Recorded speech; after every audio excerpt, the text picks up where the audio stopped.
Many business owners are underpricing for their services, their products, and they don't even realize it. And in many cases, the root issue isn't cost, it's pricing.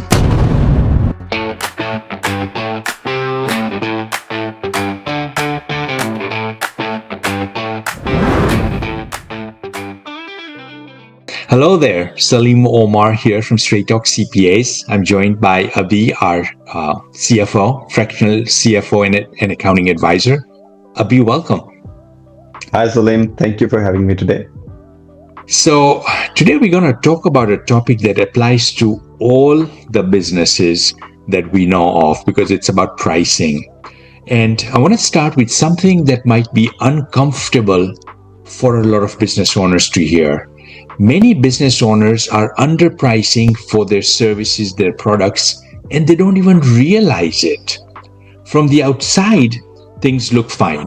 Revenue is growing, clients are coming in, the business feels busy.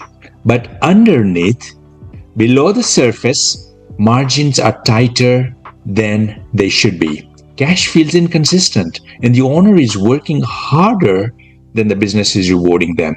And in many cases, the root issue isn't cost, it's pricing. So, one of the reasons this happens is because pricing doesn't feel like a financial decision. It feels like a market decisions for a lot of businesses. So, owners look at their competitors, they look at what others are charging, they think about what customers might be willing to pay, and they try to position themselves somewhere in the middle of both. But the problem is, pricing isn't just about the market, it's about the economics of your particular business that you are dealing with. Hmm. It's your pricing. If your pricing doesn't support healthy margins, it doesn't matter how busy you are.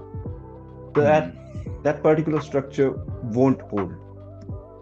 And this is, I'm glad you shared that. This is really where it starts to affect the business in ways that entrepreneurs and business owners don't always connect it back to pricing. So when pricing is too low, you need more volume just to hit your numbers. Yeah, this creates pressure on your team. It creates operational complexity, and it really leaves very little room for error. So even small issues like rising costs, delayed payments, or a slow month can start to feel much bigger than they should be. Over time, the business starts to feel challenging to run, not because the owner isn't capable or because the owner isn't working hard. It's because the margins don't support the structure. Mhm. So I want to make this practical. Yeah, imagine two businesses that both generate $1 million in revenues, right? So the top line is $1 million. Two businesses, same top line, $1 million. The first business has 100 customers paying $10,000 each. The second one has 10,000 customers paying $100 each. Same revenues, right? But completely different businesses to operate. The second business, the one with the 10,000 customers paying $100, has significantly more complexity, more transactions, more customer interactions, more support, more room for things to go wrong, and usually more pressure on the team and the owner.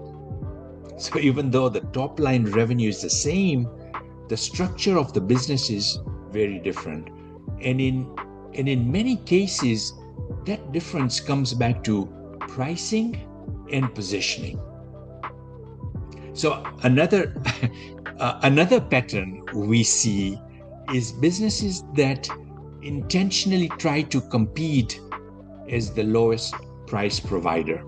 And while that can work in some cases, it's usually a much tougher model to sustain because your margins are thin. You don't have much room to absorb volatility. You have to be extremely efficient. You have to maintain high volume, and any disruption whether it's costs rising or revenue slowing, can create stress very quickly. So businesses that position themselves around value, expertise, or quality tend to have more flexibility. They can, simply put, they can absorb shocks more easily. They can invest back into the business, and they're not constantly under pressure to make the numbers work. This is where understanding your margins becomes critical. So most business owners look at revenue and net profit, but they don't always focus enough on the gross margin. They're looking at And the top line and then, and which this is is what revenue, I'm and then they're looking at the net profit, but they're not looking at this important number, which is gross yeah. margin. And gross margin is what tells you how efficiently your business delivers its products or services. So if your gross margin is too low, everything downstream becomes harder. It's harder to cover the overheads, harder to invest in growth, harder to pay yourself consistently. So before trying to cut costs, one of the first questions you should ask is the pricing structure supporting the business properly? Because if it's not, no amount of cost cutting will fully fix that.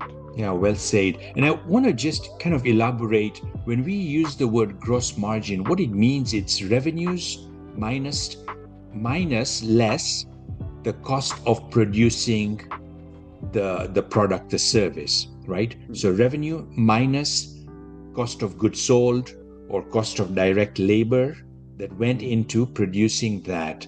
And what is one of the significant levers in revenue is pricing, right? So gross margin is driven by pricing, revenue, and that's kind of where one of the most important things that we need to focus on.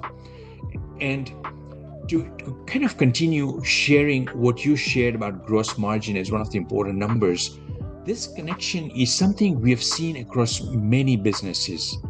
A lot of business owners, entrepreneurs, they look at industry averages and they assume that's what they should be aiming for.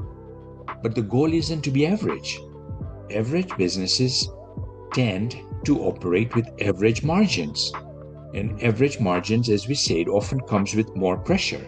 So if you want to build a business that is strong, that can endure, and that creates real value over time, you have to be willing to think differently. And that includes how you price. When businesses improve pricing, it's usually not just about raising prices across the board. It's about being more intentional. It's about looking at which services are actually profitable, which clients create the most value, which complexity is eating into margins, and whether pricing reflects the true value being delivered. Sometimes, even a small adjustment of about 2% to 5% can have a meaningful impact on profitability without increasing the workload. Yeah, I've seen that 100 times, what you just shared there. So if there's one idea to take away from this conversation, it's this. Pricing isn't just a sales decision, it's a marketing decision, it's a positioning decision, and really, ultimately, it's a business model decision. Because your ability to charge higher prices comes from how you differentiate your business, the value you provide, the problems you solve, and how clearly that value is articulated, is communicated. So when a business is positioned well, pricing becomes less of a constraint. And when pricing improves, the entire structure of the business becomes stronger. That's what allows a business to operate with less pressure, to serve fewer clients, but more effectively, and to build something that's not just growing, but it's built to endure. If you found this video helpful, don't forget to like, share, and subscribe. For personalized tax strategies and expert guidance, scan the QR codes on your screen to visit our website or book a complimentary consultation with our team. Thanks for watching.